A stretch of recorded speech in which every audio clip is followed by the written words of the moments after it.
యేసుక్రీస్తు నామమున ఈ నూతన శీర్షక ధ్యానములోనికి ప్రతివారిని ఆహ్వానిస్తున్నాను. ఈ నూతన శీర్షక అంశం ఏమిటంటే కల్వరి కొండ. మానవుని యొక్క పాపి జీవితానికి ఇది చాలా ప్రాముఖ్యమైనటువంటి అంశము. అందుచేత ఈ యొక్క శీర్షకు ప్రతివారిని దేవుని నామమున నేను హృదయపూర్వకంగా ఆహ్వానించున్నాను. తల వంచుకున్నట్లయితే ప్రార్థించుకుందాం. పరలోకమందున మా తండ్రి, పరిశుద్ధుడా యెహోవా దేవా, ఈ దినమున ఈ సమయంలో తండ్రి మీ యొక్క కల్వరి కొండకు మమ్మల్ని నడిపించున్నందుకు మీకు వెళ్ళని స్తోత్రం చెల్లించున్నాం. మేము ఎల్లప్పుడూ ఈ కల్వరిని మేము ధ్యానిస్తూ దానివైపు చూస్తూ మేము ముందుకు సాగునట్లును మా పాప జీవితమునకు దూరంగా ఉండినట్లు చేయుటకు మాకు సాధనముకు అనుగ్రహించమని ఈ ధ్యానమంతట్లో మీరుండి మమ్మల్ని నడిపించి మీ దీవెనలో వాక్యం వినుచున్న ప్రతి బిడ్డపై కుమ్మరించుమని క్రీస్తు వారి పేట వేడుకొంచున్నాము తండ్రి. ఆమేన్. ప్రియులారా, మన ముందు ఒక ప్రాముఖ్యమైనటువంటి శీర్షిక పెట్టబడి ఉన్నది. కల్వరి కొండ అన్నటువంటి శీర్షిక. ఈ 13 ధ్యానాలు మనం ధ్యానించుకోబోతున్నాం. ఈ వాక్యం సిద్ధపడుతున్నప్పుడు నేను ఎంతగానో ప్రార్థించున్నాను, ఎంతగానో ధ్యానించున్నాను. ప్రతి గడియ కూడాను ఈ సిలువ వైపే నా మనసు తిరుగుతున్నట్టుగా నేను గమనించున్నాను. అంచేత ప్రియమైనటువంటి ప్రియులరా, కల్వరి మాట అన్నటువంటిది చాలా ప్రాముఖ్యమైనటువంటిది. కల్వరి అనగా ఏమిటి? కల్వరి చరిత్రలో ఆకస్మికంగా సంభవించినటువంటి కాదు. ఈ ఆకస్మిక సంభవం కాదు అని మనం చెప్పుకోవచ్చు. ఇది చరిత్రలో దేవుని అనాది సంకల్పం. పునాది వేయబడకముందే దేవుడు దీన్ని ఏర్పాటు చేసినట్టుగా మనకి తెలియబడుతుంది. మానవుడు పాపంలో పడిపోతాడు, ఆయనకి రక్షణ కల్పించాలని ఈ యొక్క భూమిని మానవుని సృజించకముందే దేవుడు యొక్క సంకల్పాన్ని ఏర్పాటు చేసినట్టుగా మనకి బైబిల్లో చెప్పబడుతున్నది. కల్వరి మరి ఒక అర్థాన్ని ఇచ్చింది ఏమిటంటే, కల్వరి ప్రపంచానికి కేంద్ర స్థలముగా ఉండి ఉన్నది. ప్రపంచానికి కేంద్ర స్థలం. ప్రపంచానికి కేంద్ర స్థలం అయితే పాపికి, విశ్వాసికి ఇది ఒక పుణ్యక్షేత్రము అని చెప్పుకోవచ్చు. కల్వరి అన్నటువంటి మాట రోమేలుకి చాలా ఆహ్లాదకరమైనటువంటి మాట, అవమానంతో కూడినటువంటి మాట. ముళ్ళ కిరీటము, రక్తము చింజుంట, ఇవన్నీ జ్ఞాపకానికి వస్తూ ఉంటాయి కల్వరి అనే మాట చెప్పగానే.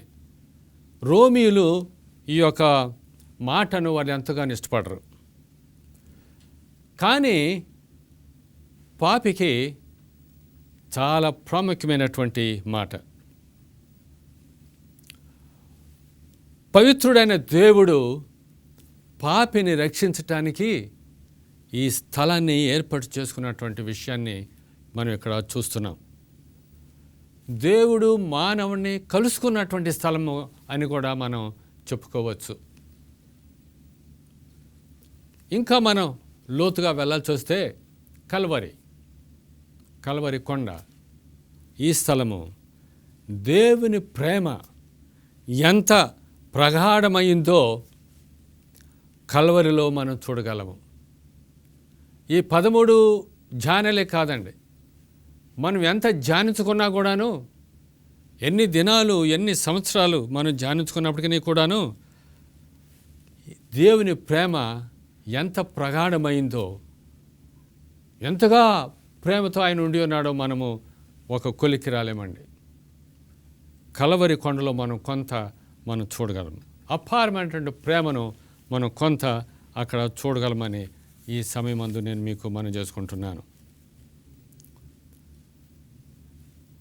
మనందరం పరలోకానికి వెళ్ళిన తర్వాత చాలా విషయాలు మర్చిపోతామటండి. ఆయన ఎప్పుడైతే మన బాష్ప బిందువులు మన కళ్ళ నుంచి ఆయన తుడిచివేస్తాడో అప్పుడంతా కూడా మనం మర్చిపోతాం. కానీ 1-2 విషయాలు మనం మర్చిపోమంటండి. అదేమిటంటే సిలువ, కల్వరి. ఈ మటుకు మనకు జ్ఞాపకం ఉంటాయటండి. సిలువ, కల్వరి, లేదా కల్వరి, సిలువ. పరలోకంలో మనం ఉన్నప్పుడు మనం ఆయన గాయాలు చూస్తామటండి చేతుల మీద. ఆయన రక్తం ఇచ్చి ప్రజలను సంపాదించుకున్న విషయాలన్నీ మనము పరలోకంలో చూస్తూ ఉంటాం. ఇవన్నీ చూస్తూ మనం ఆయన సూచిస్తూ ఉంటాం. పరలోకంలో ఉన్న పెద్దలతో కలిసి కృతజ్ఞతాస్తుతులు ఆయనకి మనము చెల్లిస్తూ ఉంటాం, ఆరాధిస్తూ ఉంటాం. మరి ఒక గొప్ప విషయం ఏమిటంటే మనం పరలోకానికి వెళ్ళిన తర్వాత ఆయన గాయాలు చూసి, ప్రభువా ఏమిచ్చి నీ రుణము తీర్చగలము అని ప్రార్థిస్తామటండి. ఏమిచ్చి మనము ఆ రుణాన్ని తీర్చగలము. అందుచేత కల్వరి అనేటువంటిది చాలా ప్రాముఖ్యమైనటువంటి అంశము, చాలా పరిస్థితితో కూడినటువంటిది అధ్యయనం. ప్రతి మానవుడు కూడాను రోజుకి కొంత సమయము కల్వరి ధ్యానంలో పెట్టి ధ్యానించడం అనేది పాపికి మంచిది అని మనం తెలియజేసుకుంటున్నాం. ఈ సమయమందు పాపికి కల్వరి అనేటువంటిది ఆరాధనా స్థలము అని కూడా మనం చెప్పుకోవచ్చు. చాలా ప్రాముఖ్యమైనటువంటిది, ఎప్పుడు ధ్యానించుతున్నటువంటి అంశమై ఉండవలసినటువంటిదిగా ఈ సమయమందు మనం ఈ కల్వరి కొండ ధ్యానంలో, ఈ సిలువ ధ్యానంలో మనం యెషయా గ్రంథము 53 అధ్యాయాన్ని మనం ఎక్కువగా ఎంపికని చేసుకుని ఉన్నాము. ఇది చాలా ప్రాముఖ్యమైనటువంటి అధ్యాయం. అనేకమైన వచనాలు మనం ఇక్కడ గుర్తించి ఆ వచనాల నుంచి మనము యేసు ప్రభు మన కొరకు మన్నించిన విధానాన్ని, ఆయన మన కోసం పడినటువంటి బాధలను మనం ఇక్కడ వాక్యం ద్వారా మనం ధ్యానించుకుందాం. అందుచేత ఈ దినమందు ఈ సమయంలో యెషయా గ్రంథము 53వ అధ్యాయము 1, 2, 3 వచనాలు మనం చదువుకొని ధ్యానించుకొని మనం ఆశ్రయించబడాలని నేను కోరుతున్నాను. యెషయా గ్రంథము 53వ అధ్యాయం 1, 2, 3 వచనములు. మేము తెలియజేసిన సమాచారము ఎవడ యెహోవా బాహు ఎవనికి బయలుపరచబడెను? లేత మొక్కవలెను, ఎండిన భూమిలో మొలిచిన మొక్కవలెను అతడు ఆయన ఎదుట పెరిగెను. అతనికి స్వరూపమైనను సొగసైనను లేదు. మనం అతన్ని చూసి అపేక్షించున్నట్లుగా అతని యందు స్వరూపము లేదు. అతడు తృణీకరించబడిన వాడును అయ్యను, మనుషుల వలన విసర్జించబడిన వాడును, వ్యసనక్రాంతుడుగాను వ్యాధిని అనుభవించిన వాడుగాను మనుషులు చూడనలని వాడుగాను ఉండెను. ప్రాముఖ్యమైనటువంటి 3 వాక్యాలు మనం ఇక్కడ చూసుకొని ఉన్నాము. యేసు ప్రభు ఆయన యొక్క జీవితం గురించి యెషయా ప్రవక్త ఈ విధంగా రాస్తున్నాడు. యేసు ప్రభు జీవితం మనం చూసుకున్నట్లయితే బాల్యం నుంచి కూడాను ఆయనకి తెలిసినంత బైబిల్ ఎవరికీ తెలియదట. 12 సంవత్సరాల వయసులోనే ఆయన ప్రవచనాలు, వాక్యాలు ఆయన చెప్పడం ప్రారంభించాడు. అక్కడ బాగా చదివిన తత్వవేత్తలు, రబ్బీలు కూడా ఉండి ఉన్నారు. అయినప్పటికీ వాడు అడిగిన ప్రశ్నలన్నిటి కూడాను ఆయన సమాధానం చెప్పడం ప్రారంభించున్నాడు. అంతగా ఆయన బైబిల్ తెలిసినట్టుగా మనం చూస్తున్నాం. ఆయన 30 సంవత్సరాలు వచ్చేసరికి ఈ లోకంలో ఆయనకు తెలిసినంత జ్ఞానము ఎవరికి లేదటండి, బైబిల్ జ్ఞానం. అంత జ్ఞానాన్ని యేసు ప్రభువు పొంది ఉన్నాడు. ఈ జ్ఞానం పొందటము యేసు ప్రభు ఈ జీవితం అంతా కూడాను యెషయా ప్రవక్త ఆ దినాల్లోనే ఆయన తేరి చూశాడటండి. ఎంతో ముందుకి ఆయన గురించి ఆయన చూస్తున్నాడట. అందుకని యెషయా ప్రవక్త ఈ విధంగా అడుగుతున్నాడు, మేము తెలియజేసిన సమాచారము ఎవడు నమ్మాను? అని యెషయా ప్రవక్త అడుగుతున్నాను. యెహోవా బాహువు ఎవరికి బయలుపరచబడెను అనే ప్రశ్న ఆయన అడుగుతున్నాడు. సమాధానం ఏమని వచ్చిన్నదంటే ఆయనకి సమాధానం రాలేదు. ఎవరునూ సమాధానం చెప్పలేదు. కానీ ఈ ప్రశ్న ఎవరు నమ్ముతున్నారు, ఎవరు నమ్మాను అన్నటువంటిది దానికి వచ్చిన సమాధానం ఏమిటంటే ఎవరు నమ్మట్లేదు. నిజంగా ఎవరునూ నమ్మలేదు. ఇశ్రాయేలు ప్రజలు వారు అనేకమైనటువంటి విధాలుగా ఆయన దారి తప్పిపోయి ఉంటున్నారు. వారిలో ప్రతిదినము కూడాను అపనమ్మకము వస్తూనే ఉండి ఉన్నది. అపనమ్మకం అనేది వాళ్ళ జీవితంలో ఉండిపోయి ఉన్నది. అందుచేత యెషయా ప్రవక్తకి ఈ ప్రవచనం అనేది ఆయన ముందు పెట్టబడి ఉన్నది. అందుకని ఈ ప్రశ్న ఈ విధంగా అడుగుతున్నాడు, ఎవరు నమ్ముతున్నారు అని. ఆయన ఈ లోకానికి రావటము, మెస్సయ్యగా ఉండటము, తర్వాత మరలా ఆయన తిరిగి రెండోసారి రావటం, ఇదంతా కూడాను యెషయా ప్రవక్త ఆయన ముందు ప్రవచనంలో పెట్టబడి ఉన్నది. ఆ ప్రవచనం ఏమిటంటే యేసు ప్రభువు ఈ లోకానికి రావటం అనటం మొదటి నుంచి కూడాను యేసు ప్రభుని చూపించినటువంటి వచనాలు మనకి ఇక్కడ రాయబడి ఉన్నది. రెండో వచనంలో మనకి చక్కగా రాయబడి ఉన్నది. లేత మొక్క వలెను, ఎండిన భూమిలో మొలచిన మొక్క వలెను అతడు ఆయన ఎదుట పెరిగెను. చాలా చక్కని వాక్యం ప్రియులారా. లేత మొక్క వలెను, ఎండిన భూమిలో మొలచిన మొక్క వలెను అతడు ఆయన ఎదుట పెరిగెను. యేసు ప్రభు యొక్క మానవత్వము, ఆయన స్వభావం మన యొక్క వాక్యంలో మనం చూడగలము. ఆయన పరిశుద్ధుడు, ఎంత పరిశుద్ధుడు అనే కూడా యొక్క వాక్యంలో మనకి చెప్పబడుతూ ఉన్నది. లేత మొక్క వలె అతను ఈ యొక్క లోకములో పెరిగినట్లుగా మనకి చెప్పబడుతున్నది. ఒక వ్యక్తి ఈ పూల మొక్కలు పెంచుతూ ఆ యొక్క గార్డెన్ను చేస్తున్నటువంటి వ్యక్తికి ఈ విధంగా చెప్తున్నాడు. ఆయనకి 3 రకాలైనటువంటి పూలు ఉంటాయి అటండి. 3 రకాలు. ఒకటి ముదురుగా ఉన్నటువంటి భూమి, మొక్కలు పెరగటం.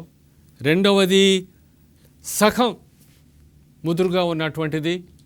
మూడవది లేతగా పెరుగుతున్నటువంటి మొక్కలు. స్థలాన్ని బట్టి ఏ మొక్కలు ఎక్కడ పెంచాలో ఆయనకి తెలుసటండి.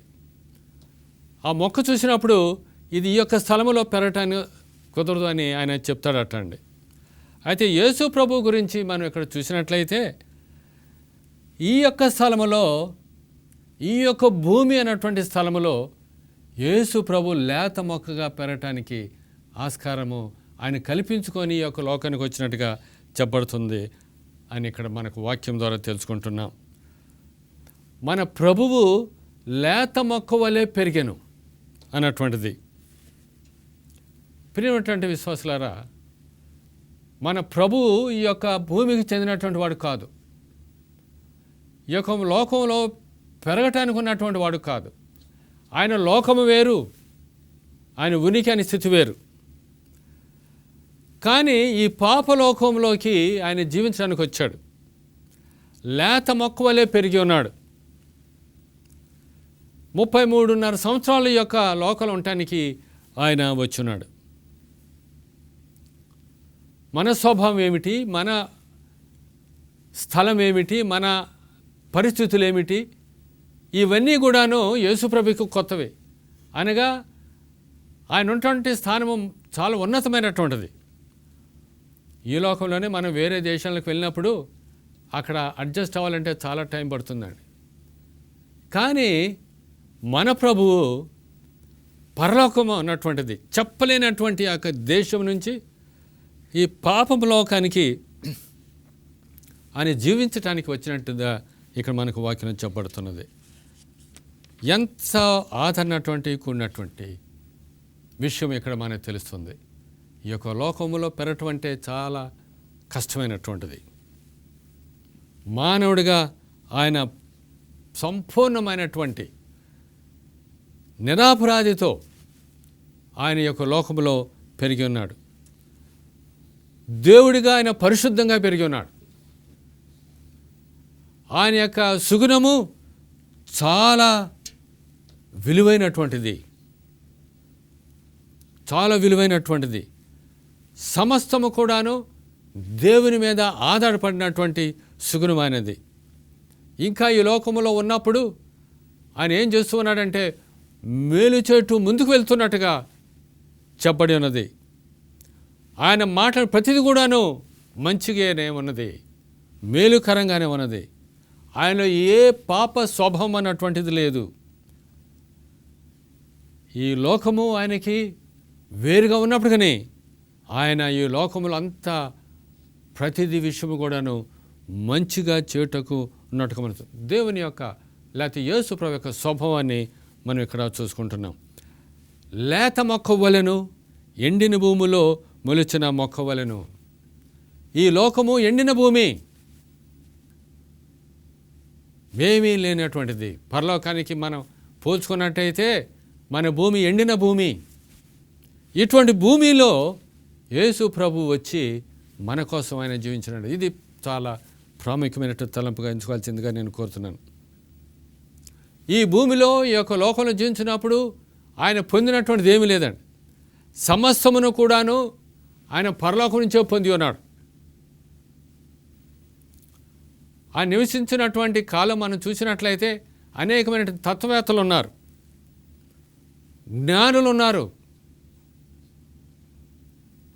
అనేకమైనటువంటి మతాలు పుట్టి ఉన్నవి. అయినప్పటికీ కూడాను ఆయన ఏమీ ఆకర్షించలేవు, వేటికి కూడా ఆకర్షించబడలేదు. ప్రతి వాక్యము కూడాను ఆయన దేవుని యొద్ద నుంచే పొంది ఉన్నాడు. ఇశ్రాయేలీయులు ఈ యొక్క లోకములో ఎడారిలో ఉన్నప్పుడు వారు ఏ విధంగా మన్నాని పరలోకం నుంచి పొంది ఉన్నారో ఆ విధంగానే దేవుని యొక్క వాక్యాన్ని యేసు ప్రభు దేవుని యొద్ద నుంచి పొందినట్టుగా మనం చూస్తున్నాం. ఆయన పెరగటానికి, ఆయన ఉండటానికి, ఆయన వినికిడికి సమస్తం కూడాను పరలోకం నుంచి ఆయన పొందినట్టుగా మనము చూస్తున్నాము. ప్రియమైనటువంటి విశ్వాసులారా, ఇటువంటి పరిస్థితిలో యేసు ప్రభు ఆయన ఈ లోకంలో పెరిగి ఉన్నాడు. అంత తేలికైనటువంటిది కాదు. ఎండిన భూమి లాంటి మన దేశం, మన భూమి, మన ప్రపంచంలో యేసు ప్రభు మన కోసము ఆయన పుట్టినట్టుగా మనం చూస్తున్నాం. యేసు పరిశుద్ధుడు, మానవత్వము పరిపూర్ణమైనటువంటి మానవత్వము అని మనం చెప్పుకోవచ్చు. ఆయనలో ప్రేమ, దయ, కనికరము అన్నీ కూడా ఆయన ఈ లోకంలో ఉన్నప్పుడు ఆయన చూపించినట్టుగా మనము చూస్తున్నాము. ప్రియమైనటువంటి విశ్వాసులారా, ఆయన ఈ లోకంలో జీవించినప్పుడు సాధారణమైనటువంటి వాడుగా ఆయన జీవించి ఉన్నాడు. ఎంత సాధారణమైనట్టుగా జీవితం అంటే ఆయన చేత్తో వేసినటువంటి బట్టలు ఆయన వేసుకొని ఉన్నాడు. ఆయన భాష చూసినట్లయితే మామూలు వలె ఆయన మాట్లాడి ఉన్నాడు. ఏదో ఈ ప్రాంతంలో వాడుక ప్రకారం మాట్లాడినట్టు మాటగానే ఆయన ఉన్నది, కానీ ఆయన మాటలో ఏమీ తేడా లేకుండా ఏదో పరలోకం నుంచి వచ్చినటువంటి వాడు మాటలాగా కూడా ఆయనలో ఏమీ కనపడలేదు. సాధారణమైనటువంటి వాడిగా ఈ యొక్క లోకంలో జీవించాడు. అందుకని యూదులు, జ్ఞానంతో కూడినటువంటి వారు, వారి భాష, వారి నడవడి, వారి యొక్క బట్టలు చూసినట్లయితే యేసు ప్రభువుని చూసినప్పుడు అవి ఏమాత్రం సరిపోవని చెప్పబడి ఉన్నది. కానీ వారిలో ఆయన ఒక మెస్సయ్యగా ఆయన జీవించున్నాడు. కానీ వారి మెస్సయ్య అని యూదులు అన్నీ గ్రహించలేదండి. ఈయన గలిలయుడే, ఈయన మాట గలీలు వాడిలాగే ఉన్నదే, ఈయన ప్రవర్తన అంతా కూడాను నజరేయుడు వలె ఉన్నది అనే గమనించున్నారు. కానీ వారు ఈయన మెస్సయ్య, ఈయన వాడుక భాష, ఈయన ప్రవర్తన, ఈయన నడక అంతా కూడాను వేరుగా ఉన్నదని వారు గుర్తించలేదండి. కానీ మన పాపములను, మన బాధలను ఆయన మోయటానికి ఈ లోకమునకు ఆయన వచ్చినాడు. 3వ వచనంలో దీని గురించి ఎక్కువగా చెప్పబడి ఉన్నది. ఆయన తృణీకరించబడ్డాడు, అందుకనే మనుషులను విసర్జించబడిన వాడు అయ్యాడు. ఇంకా వ్యసనక్రాంతుడుగాను, వ్యాధిని అనుభవించువాడుగాను ఆయన యొక్క లోకములో జీవించున్నాడు. నీ కోసము, నా కోసము ఆయన ఇటువంటి జీవితాన్ని జీవించినట్లుగా మనకి యెషయా గ్రంథంలోనే ఎన్నో శతాబ్దాల క్రితము ప్రవక్త అయినటువంటి యెషయా మనకి ఈ యొక్క వాక్యమును మనకి రాసి ఉన్నాడు. ప్రియమైనటువంటి ప్రియులారా, మన ప్రభువు అనేకమైనటువంటి పరిస్థితుల్లో ఈ యొక్క లోకములో ఆయన నడుస్తూ, మానవుల యందు మెలుగుతూ, మనుషులకు మేలు చేయుటూ ఆయన ఈ యొక్క లోకంలో మన కోసం పెరిగి ఉన్నాడు. ప్రతి విషయంలోనూ ఆయన తృణీకరించబడి ఉన్నాడు. ప్రతి విషయంలో మన కొరకు ఆయన వ్యాధి అనగా బాధనను అనుభవించుతూ వచ్చున్నాడు. అటువంటి పరిస్థితుల్లో యేసు ప్రభువు మన కోసం ఈ యొక్క లోకంలో పుట్టి పెరిగి ఉన్నాడు. కానీ మనుషులు ఆయన ఎంతగా విసిగించున్నారంటే, ఆయన పీడించి ఆయన అత్యంతగా బాధ పెట్టి ఉన్నారు. అనేక విధాలుగా ఆయన దూషించి ఉన్నారు. అనేక విధాలుగా ఆయన ఎగతాళి చేసి ఉన్నారు. ఇదంతా కూడాను మన కోసము యేసు ప్రభు భరించినట్లుగా మనం ఇక్కడ చూస్తున్నాం. ప్రియమైనటువంటి ప్రియులారా, యేసు ప్రభువు ఇటువంటి బాధల కోసం ఈ యొక్క లోకానికి వచ్చినాడు. ప్రతి విషయంలో మానవుడు జీవితంలో ఆయన రుచి చూచి జీవించి మనతో కలిసిపోయి మన కోసం ఆయన మరణించున్నాడు. మనతో కలిసిపోవటానికి ఆయన మరలా రాబోతున్నాడు. ఇంత గొప్ప రక్షకుడు గురించి మనకి రక్షకుడుగా ఉన్నందుకై మన ఆయనకి స్తుతులు చెల్లించవలసి ఉన్నది. ఈ గొప్ప వాక్యం ఇచ్చినందుకు దేవుని మనల్ని ప్రార్థించుకుందాం. తల వంచినట్లయితే ప్రార్థించుకుందాం. పరలోకమందున మా తండ్రి, పరిశుద్ధుడా యెహోవా, ఈ సమయమందు మీరు మాకు ఇచ్చినటువంటి వాక్యముకై మీకు వెళ్ళిన స్తోత్రం చెల్లించున్నాం. ఈ యొక్క లోకమునకు మీ ప్రియ కుమారుని పంపించి ఈ యొక్క లోకంలో మాతో పెరుగుటకును, మానవులను పెరుగుటకును, మానవుల ప్రతి అలవాట్లలోనూ తండ్రి ఆయన జీవించి, ఆయన అనుభవించి, బాధను పొంది ఆయన మా కోసము ఈ యొక్క కల్వరి కొండ మీద మన్నించిన విధానానికి మీకు వెళ్ళిన స్తోత్రం చెల్లించున్నాం. అయితే ప్రభు, వాక్యం ప్రతి బిడ్డను మీరు దీవించి ఆస్వాదించండి, మమ్మల్ని దీవించండి. మా యొక్క పాపమును క్షమించి మమ్మల్ని అందరినీ పరలోక రాజ్యంలో చేరే భాగ్యం దయచేయండి. మేము ప్రతి నిమిషము, ప్రతి దినము ఈ యొక్క కల్వరి ధ్యానములో మమ్మల్ని నడిపించమని క్రీస్తు వారిపేట వేడుకొంచున్నాము తండ్రి. ఆమేన్. ప్రియ విశ్వాసులారా, ప్రత్యేకమైన ప్రార్థనలు కావాలని మీరు కోరుకున్నట్లయితే, లేక ప్రత్యేకమైనటువంటి పుస్తకములు మీరు కావాలని మీరు ఎదురు చూస్తున్నట్లయితే, ఈ క్రింద ఉన్నటువంటి అడ్రస్ని మీరు సంప్రదించవలసిందిగా మేము కోరుతూ ప్రార్థించున్నాము. దేవుడు మిమ్మలను దీవించుగాక.